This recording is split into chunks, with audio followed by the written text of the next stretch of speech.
아멘. 우리 샬롬과 함께 하나님께 영광의 박수 올려드리겠습니다. 잠깐 기도하겠습니다.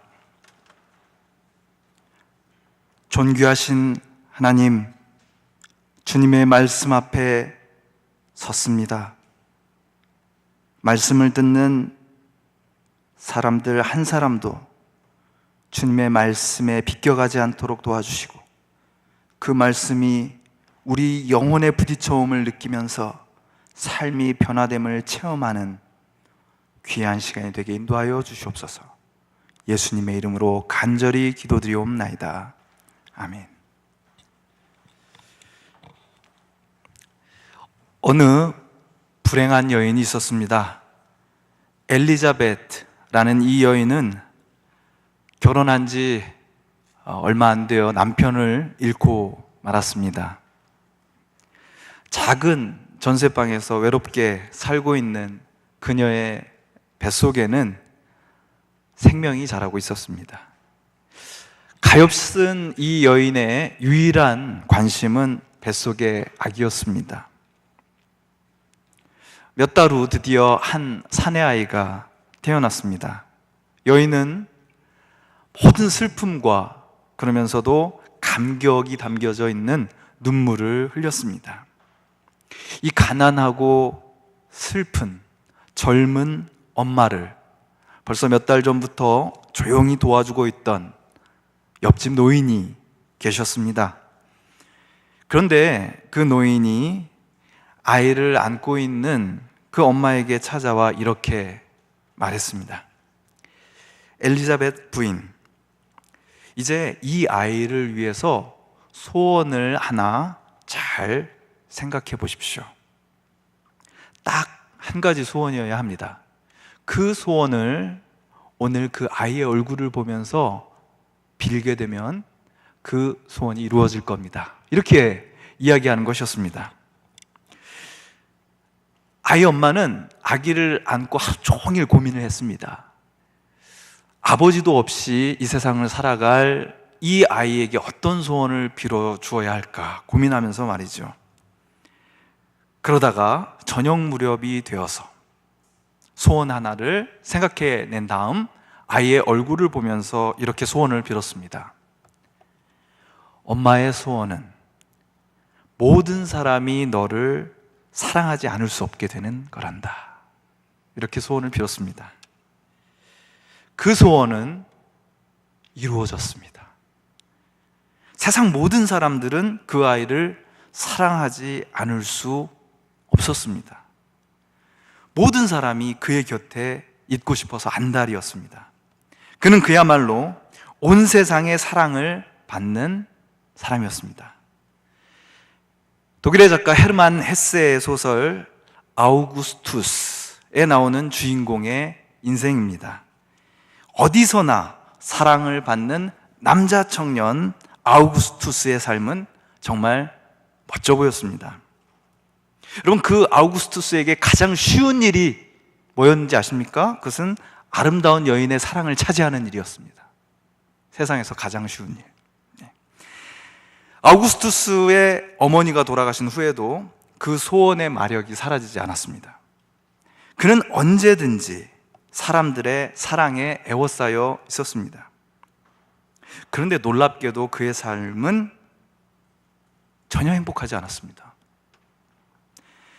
그는 주위 사람들이 나를 좋아한다라는 것을 느끼고 그 호감을 이용해서 그들을 유혹하고 그들의 삶을 파렴치한 쾌락으로 망가뜨렸습니다. 그런데 그 모든 것마저도 지겨워진 어느 날, 그는 이 공허한 삶을 끝내기 위해서 포도주에 아주 강한 독약을 넣고 그 포도주를 자기 입에 갖다 대려는 순간이었습니다. 어디서 노인 한 분이 나타났습니다. 그 노인은 어린 시절 자신의 엄마를 도와주었던 빈스방어 씨였습니다. 그때 어머니에게 한 가지 소원을 빌라고 했죠. 그리고 그 소원이 이루어질 수 있도록 도와준 천사였습니다. 그런 그가 이제 죽기 위해서 독약을 타고 포도주를 마시려는 아우구스투스에게 이렇게 묻습니다. 너의 어머니의 소원은 네가 모든 사람의 사랑을 받는 거였다. 너에게 묻겠다. 너의 소원은 무엇이냐? 그러자 아우구스투스는 한참을 고민하다가 마침내 눈물을 흘리면서 이렇게 말합니다. 제가 사람들을 사랑할 수 있도록 해주세요. 모두에게 사랑을 받았던 그 청년의 단 한 가지 소원, 그것은 제가 사람을 사랑할 수 있도록 해주세요 였습니다. 그 소원을 들은 노인은 그를 쓰다듬어 주면서 이렇게 속삭였습니다. 잘했다. 잘했어. 이제 모든 게 잘 될 거야. 그 말을 듣는 순간 아우구스투스는 깊은 잠에 빠졌습니다. 여러분은 잠에 빠지면 안 됩니다. 네, 옆에 있는 사람들 깨워주세요. 야, 자지 마. 너는 아우구스투스가 아니야. 뭐 이러면서. 잠에서 깨어난 아우구스투스의 삶이 완전히 바뀌었습니다. 그에게는 딱 깨는 순간 느껴지는 거예요. 아, 나에게서 다른 사람의 사랑을 받을 수 있는 힘이 사라져 버렸구나. 이 사랑의 눈빛으로 나를 바라보던 사람들이 눈빛이 변한 겁니다. 사람들은 그의 파렴치한 행적을 갑자기 떠올리기 시작했습니다. 그리고 그를 공격하고 그를 혐오하고 그를 때리고 욕하고 그 지금까지 저질렀던 모든 못된 짓들을 다 일일이 언급하면서 그를 감옥에 쳐넣었습니다. 감옥에서 그냥 썩어버린 거죠. 수년 후에 감옥에서 나왔을 때 그는 쇠약해져 있었습니다. 그리고 아무도 아우구스투스를 알아보지 못했습니다. 그런데 놀라운 변화가 일어났습니다. 그가 모든 사람의 사랑을 받을 때는 느낄 수 없었던 것. 그의 마음을 지배하고 그를 힘들게 하던 지겨움과 공허함이 사라져버렸습니다. 다른 사람들이 그저 주고받는 대화, 서로 교환하고 있는 시선들이 아우구스투스의 마음을 감동시켰습니다. 이 세상에 당연한 것이 하나도 없다는 사실을 알게 되었습니다. 세상을 터벅터벅 방랑하게 된 아우구스투스는 자기가 가진 그저 별 볼 일 없는 힘을 가지고 누군가에게 작은 사랑을 베풀 수 있을 때 아무런 대가가 없어도 기쁘고 만족스러운 자기 자신을 발견하게 됩니다. 이 볼품없는 나그네 아우구스투스는 비로소 알게 되었습니다. 자신의 단 하나의 소원이 이루어졌다는 사실을 말입니다. 오늘 본문에도 한 아기가 등장합니다. 그 아기는 상당히 오랫동안 이집트의 왕자로 알려져 있었습니다. 놀랍게도 오늘 봉헌 찬송은 그 내용을 배경으로 한 발걸음이란 찬양이었습니다. 안 웃기세요? 저는 정말 웃겼는데. 출애굽기 2장 앞부분에 그 아기의 출생의 비밀에 대해서 이렇게 이야기를 하고 있습니다. 레위 가문의 한 남자가 레위 가문의 한 여자를 아내로 맞이하였다. 그 여자가 임신을 하여 아들을 낳았는데 그 아이가 하도 잘생겨서 남이 모르게 석 달 동안 길렀다. 그러나 더 이상 숨길 수가 없어서 갈대 상자를 구하여다가 역청과 송진을 바르고 아이를 거기에 담아 강가의 갈대 사이에 놓아두었다. 히브리의 한 여인이 결혼을 해서 이미 딸 하나, 아들 하나를 두었습니다. 또 시간이 흘러서 셋째 아이를 낳았거든요. 그런데 하필이면 그때가 이집트의 왕인 파라오가 명령을 내려서 갓 태어난 사내 아이들은 모두 나일강에 던져 죽여라 라는 명령을 반포했을 때입니다. 그런데 엄마는 차마 그 아기를 강에 던질 수 없었습니다. 하지만 언제까지 감출 수도 없는 노릇인지라 갈대 상자를 하나 구해서 끈끈한 역청과 송진을 발라 방수 처리한 다음에 나일강가의 갈대 사이에 놓아둡니다. 눈물을 머금고 돌아섰겠지요. 석 달 동안 그 아이와 눈을 맞추던 그 엄마가요, 그 갈대 상자를 거기에 놓고 돌아서는 그 장면을 여러분 떠올려 보십시오. 좀 영특했던 누나 미리암을 그 자리에 놓고 좀 어떻게 되는지 보라고 이야기합니다. 때마침 나일강에 목욕을 하러 나온 파라오의 공주가 그 상자에서 갓난아이의 울음소리를 듣게 되고 그 아이를 보고는 불쌍히 여깁니다. 그때를 놓칠세라 이 똘똘한 누나 미리암이요, 공주의 낯빛을 살피더니 야, 공주가 그 아이를 불쌍히 여기나 보다 하면서 얼른 달려가서 이 아이에게 젖을 먹일 수 있는 유모를 데려오겠습니다. 그렇게 해서 누구를 데려와요? 자기 엄마를 데려옵니다. 그래서요, 이 엄마 요게벳이라고 하는데, 이 엄마는 이 아이에게 젖을 먹이고요, 죽을 수밖에 없었던 이 아이에게 젖을 먹일 수 있게 됩니다. 그리고 그 품삯까지 받을 수 있게 되었다라는 얘기가 출애굽기 2장 앞부분에 나옵니다. 죽을 뻔했던 이 아이의 입장에서도 엄청난 행운 아닙니까?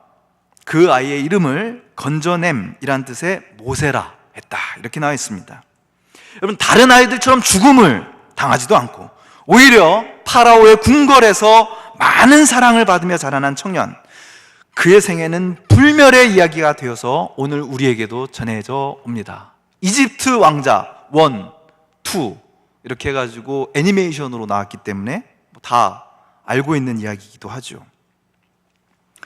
그런데 저는 이 모세의 이야기, 특히 모세의 생애 시즌 1 전반기, 바로의 궁전에서 자라난 40년을 떠올리면서 가끔 상상의 나래를 펼칩니다. 뭐 이런 생각이죠. 죽을 뻔했지만 살아난 거예요, 제가. 그리고 천한 히브리 노예 신분이지만 사람들은 그걸 모르고 있어요. 사람들은 나를 파라오의 아들로 생각하고 내 앞에서 머리를 조아립니다. 만약에 나 이 모세가 파라오의 궁전에서 계속 살았으면 어떻게 됐을까?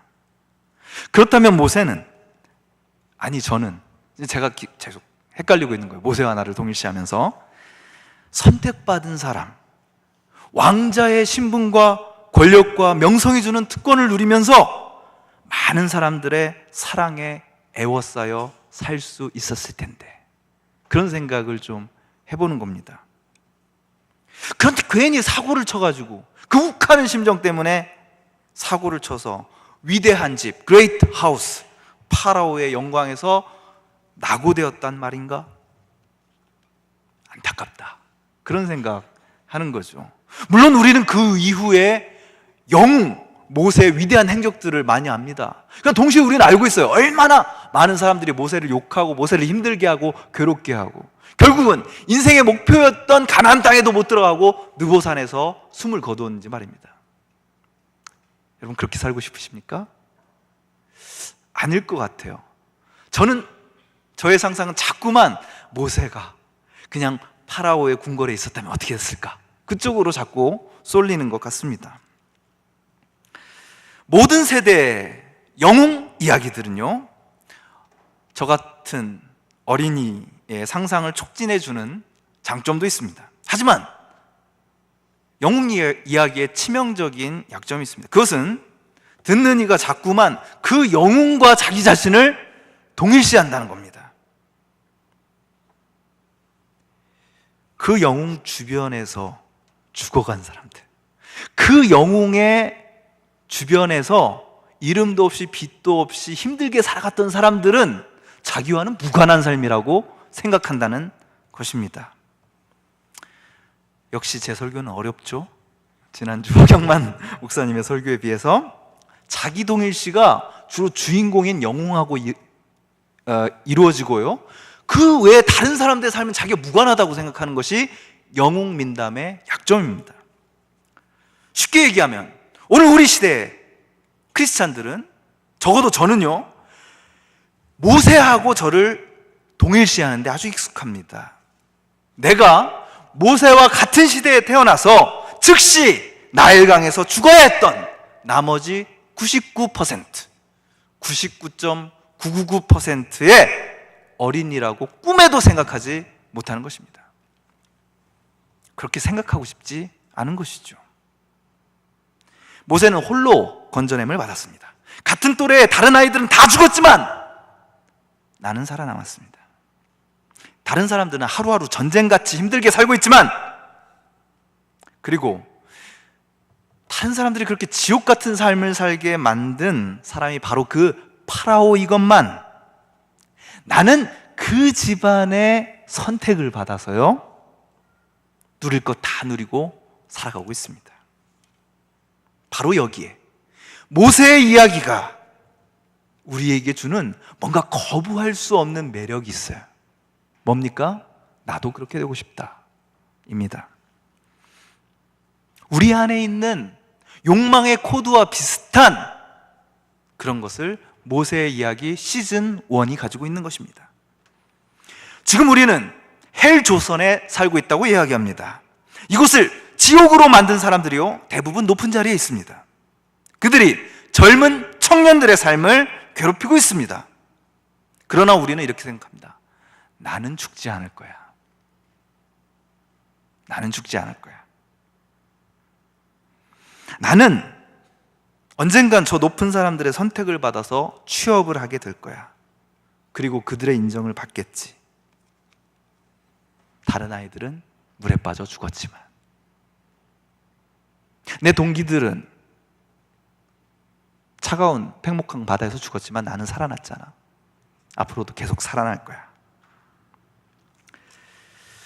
다른 아이들은 물에 빠져 죽었지만 나는 살아날 거고, 나는 계속해서 권력을 가진 사람들의 선택을 받아서 행복하게 잘 살 거다라고 생각하는 묘한 매력이 모세의 이야기 시즌 1에 담겨져 있습니다. 파라오, 그레이트 하우스, 이 세상의 크고 높은 빌딩 안에서는 인간의 욕망이 자라나고 굳건해집니다. 그리고 그 위대한 집은요, 우리를 타인의 아픔과 차단시킵니다. 그래서 점점 무감각해질 수 있게 만듭니다. 그러다가 갑자기 우발적인 사건이 일어납니다. 폭력과 은폐가 그것입니다. 파라오의 궁궐에서 40년을 살았던 모세가 일으킨 일도요, 파라오의 권력, 제국의 권력이 자행하는 일을 너무나도 닮아 있었습니다. 화이트하우스, 블루하우스, 위대한 권력자들의 집에서는 보통 이런 일들이 일어납니다. 폭력과 은폐. 출애굽기 2장 11절은 이렇게 이야기합니다. 세월이 지나 모세가 어른이 되었다. 어느 날 그는 왕궁 바깥으로 나가 동족에게로 갔다가 그들이 고되게 노동하는 것을 보았다. 그때 그는 동족인 히브리 사람이 이집트 사람에게 매를 맞는 것을 보고 좌우를 살펴서 사람이 없는 것을 확인하고 그 이집트 사람을 쳐 죽여서 모래 속에 묻어버렸다. 히브리인을 학대하는 이집트인을 쳐 죽였습니다. 무자비한 이집트인에 대한 의분이었을까요? 의로운 분노였을까요? 약자를 지키려는 정의감이었을까요? 어쨌든 모세는 사람을 죽였습니다. 좌우를 살핍니다. 나가서 죽입니다. 그리고 모래 속에 감춥니다. 자신의 의지를 관철하기 위해서 폭력을 쓰고요, 그 폭력을 은폐하는 짓을 했습니다. 누구한테 배웠을까요? 여러분, 이것이 바로 파라오의 위대한 세상에서 일어나는 일입니다.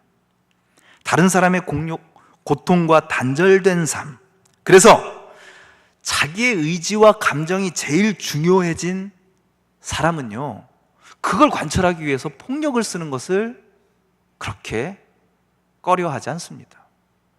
TV 청문회 나오는 사람을 여러분 보십시오. 엄청난 잘못을, 엄청난 언어 폭력을 저질러 놓고도, 끔찍한 폭력을 저질러 놓고도 그것이 잘못인 줄 모릅니다. 그리고 그것을 은폐하고 아무렇지도 않게 살아가려고 합니다. 모세가 처음부터 그런 사람이었을까요? 우리가 욕하고 비난하는 그 사람들이 처음부터 그런 사람들이었을까요? 저는 결코 아니었다고 생각합니다. 여러분, 파라오의 궁궐에서 살아가면요, 그들을 미워하면서 담습니다. 이 세상의 높은 곳에 있는 사람들을 바라보면서 살면요, 그들을 욕하고 미워하면서 담게 됩니다. 그들의 권력 체계 밑에서 그렇게 힘들게 살면서도 그들을 담습니다. 폭력을 자행하고 그것을 은폐하고 싶어 합니다. 모세는 다음 날 밖에 나갑니다. 동족들끼리 서로 싸우고 있는 거예요. 기가 막힙니다.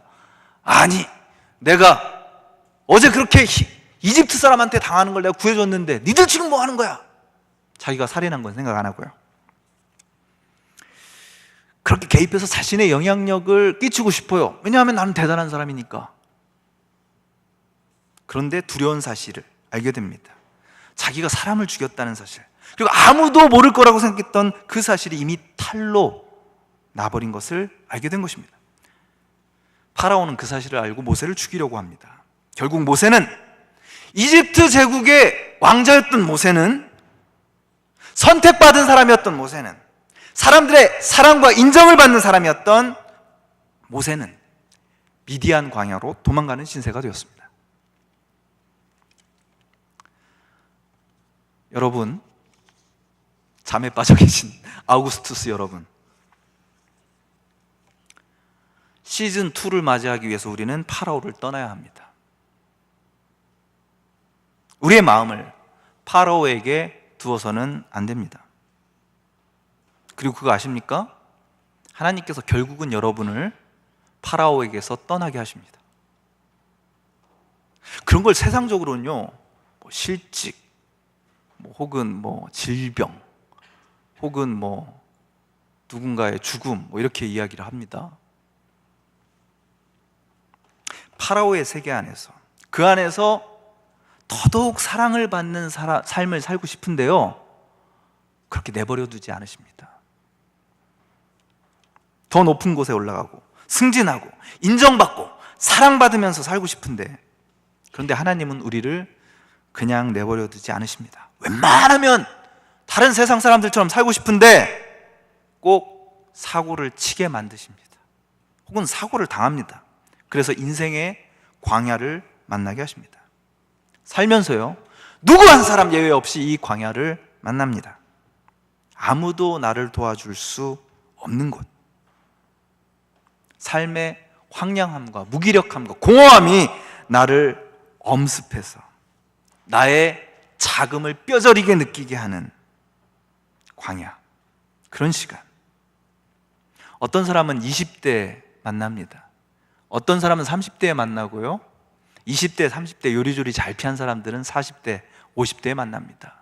광야를 만난다고요, 여러분. 모세는 40에 그랬습니다. 그런데 바로 거기에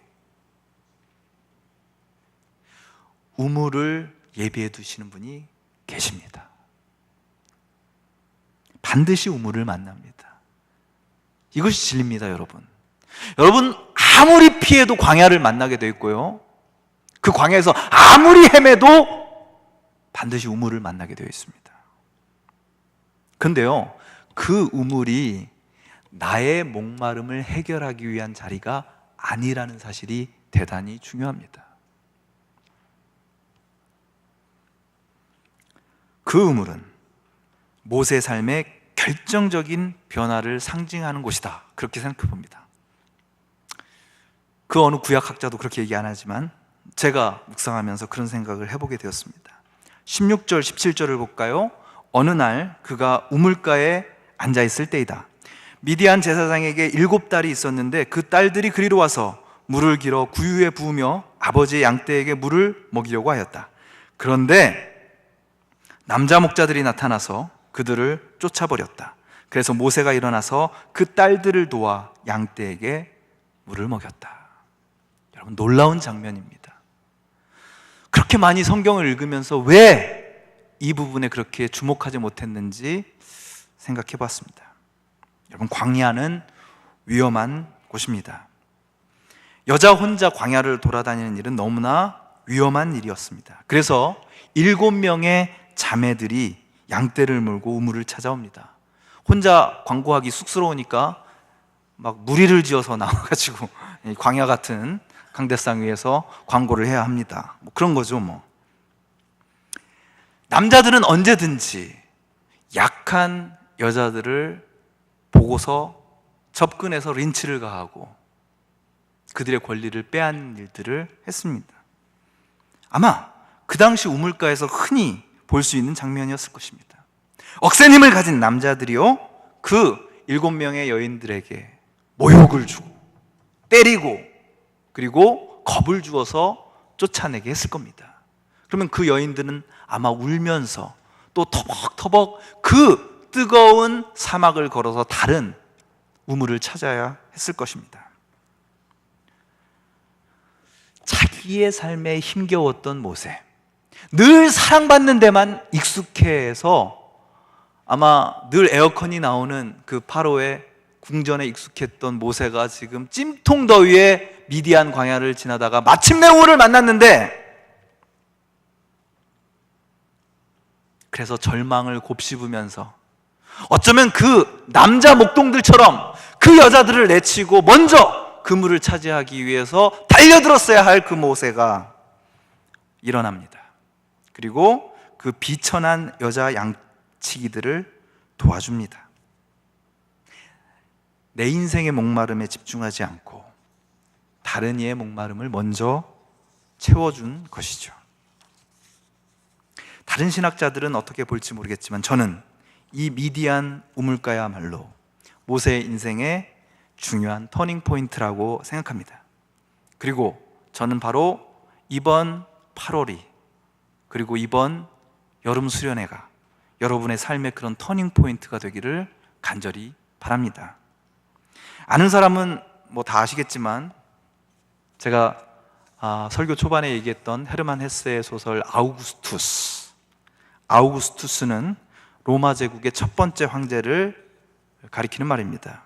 그를 기리기 위해서 로마의 달력으로 그 당시까지는 6번째 달이었던 그 달을 아우구스투스라고 부르기 시작했죠.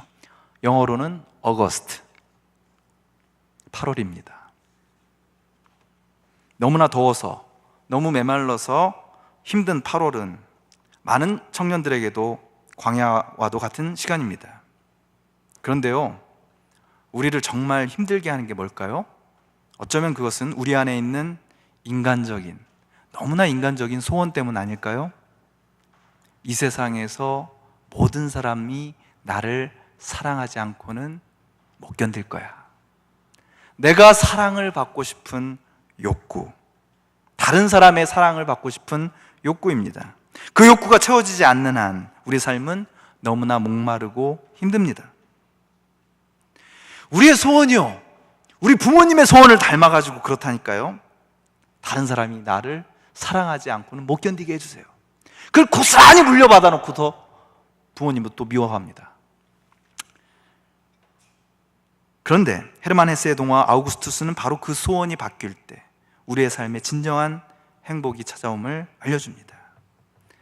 누군가를 진정으로 사랑할 수 있도록 해주세요. 비록 다른 사람의 눈에는 아주 초라하고 비참한 모습처럼 보여도, 다른 사람의 사랑과 인정을 받지 못해도 그게 큰 문제가 아니라는 사실입니다. 내가 누군가를, 다른 사람을 정말 맑은 마음으로 사랑할 수 없다면 그것이야말로 여러분을 죽음에 이르게 하는 병입니다. 약도 없어요. 어떻게 하면 여러분 이 병에 걸려서 시들시들한 삶을 살다가 젊음을 다 탕진해버리지 않을 수 있을까요? 첫 번째, 파라오의 영광, 그 영광의 궁궐을 부러워하고 그 안에서 기웃거리려는 마음을 끊으십시오. 아무리 그곳이 시원하고 멋져 보이더라도 그곳은 여러분이 있어야 할 곳이 아닙니다. 두 번째, 광야와 같은 시간이 찾아왔을 때, 그런데 마침 그때 뭔가 여러분에게 위로가 되는 우물과도 같은 그런 것이 다가왔을 때, 여러분, 내가 아닌 다른 사람을 먼저 생각하고 그들의 목마름을 해결시켜 주시기 위해 노력하십시오. 어디서나 다른 사람의 사랑을 받으려는 소원을 어떤 상황에서도 다른 사람을 사랑하려는 소원으로 바꾸는 아우구스투스, 어거스트 시즌 2의 주인공이 되시길 바랍니다. 여름 수련회가 있습니다. 8월입니다. 아우구스투스에 있습니다. 사랑받기보다는 사랑하려고 한여름의 더위 속에서 우물을 찾아내고 너의 목마름을 먼저 씻어주려고 애쓰는 신앙 공동체를, 동료들을 우리에게 허락해 주셨습니다. 할렐루야. 기도하겠습니다.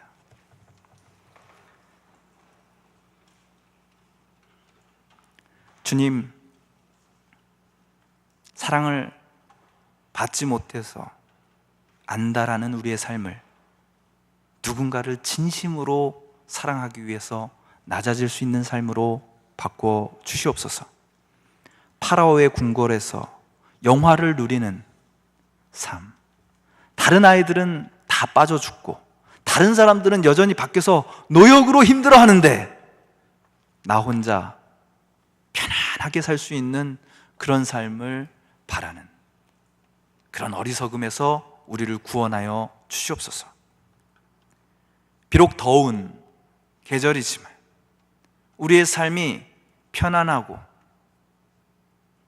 안전한 것에 목적이 있는 것이 아니라 주님께서 우리에게 주신 생명이 있는 한 누군가를 향해 다가서서 예수 그리스도의 사랑을 나누는 것이 우리의 존재의 목적임을 잊지 않고 살아가는 저희가 되게 하여 주시옵소서. 광야에서도 우리에게 마실 물을, 우물을 공급해 주시는 주 예수 그리스도의 이름으로 간절히 기도드리옵나이다. 아멘.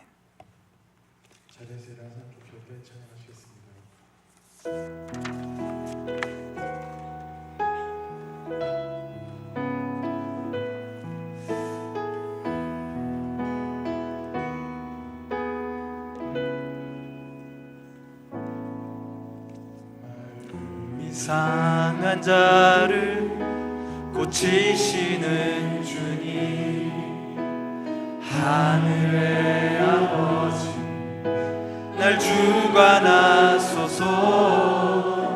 주님으로 인도하사 자유케 하소서. 새 일을 행하사 분케 하소서. 의에 줄이고 목이 마르니 성령의 기름 부소서. 의에 줄이고 목이 마르니 내 잔을 채워 주소서. 성령으로 채우사 주보게 하소서. 주의 임재 속에 은혜 알게 하소서. 뜻대로 살아가리 세상 끝날까지. 나를 믿으시고 새날 열어주소서. 의에 줄이고 목이 마르니 성령의 기름 부소서. 의에 줄이고 목이 마르니 내 잔을 채워 주소서. 의에 줄이고 목이 마르니 성령의 기름 부소서. 의에 줄이고 목이 마르니 내 삶을 채워 주소서. 이 시간 오늘 우리에게 주신 말씀을 기억하면서 기도합니다. 주님, 광야와도 같은 삶을 살고 있는 나를 불쌍히 여겨 주시옵소서. 그러나 바로의 궁궐을 다시 꿈꾸게 하지는 마시옵소서. 광야 같은 인생길에서 우물을 만나게 하여 주시고 그 우물을 함께 나눌 수 있는 벗들을 허락하여 주시옵소서. 이 시간 말씀을 기억하면서 함께 기도하시겠습니다.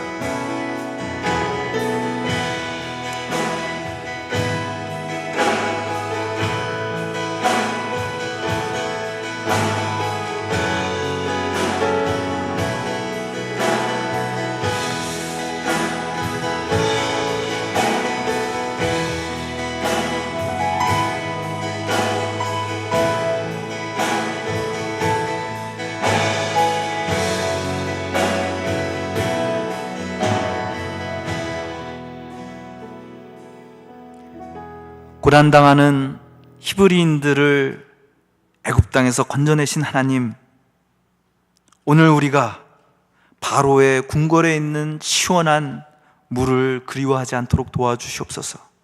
주님, 우리는 목마릅니다. 그러나 의의 목마른 자들이 되게 하여 주시옵소서. 주님, 우리는 목마릅니다. 그러나 옆에 서 있는 이들과 함께 예배하며 주님의 사랑을 나누는 그런 아름다운 공동체에 목말라 할 수 있도록 도와주시옵소서.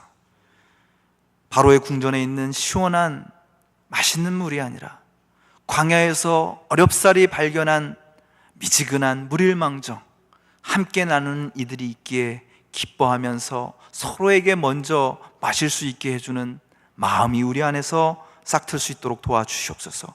그 마음으로 수련회를 준비하며 우리의 일상을 살아가는 저희가 되게 하여 주시옵소서.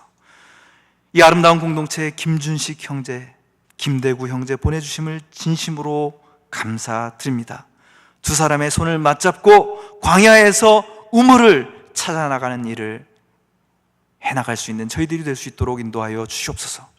이제는 성부, 성자, 성령 삼위일체 하나님의 크신 은혜와 사랑과 위로하심이 광야 같은 인생길 살아가는 동안 우물을 허락하여 주시고 함께 나눌 이들도 허락하여 주시는 거룩하신 하나님의 그 사랑을 믿고 나아가려고 하는 이 자리에 모인 모든 이들 위해, 고통당하는 피조 세계 위에 이제로부터 영원토록 함께 하시기를 간절히 축원하옵나이다.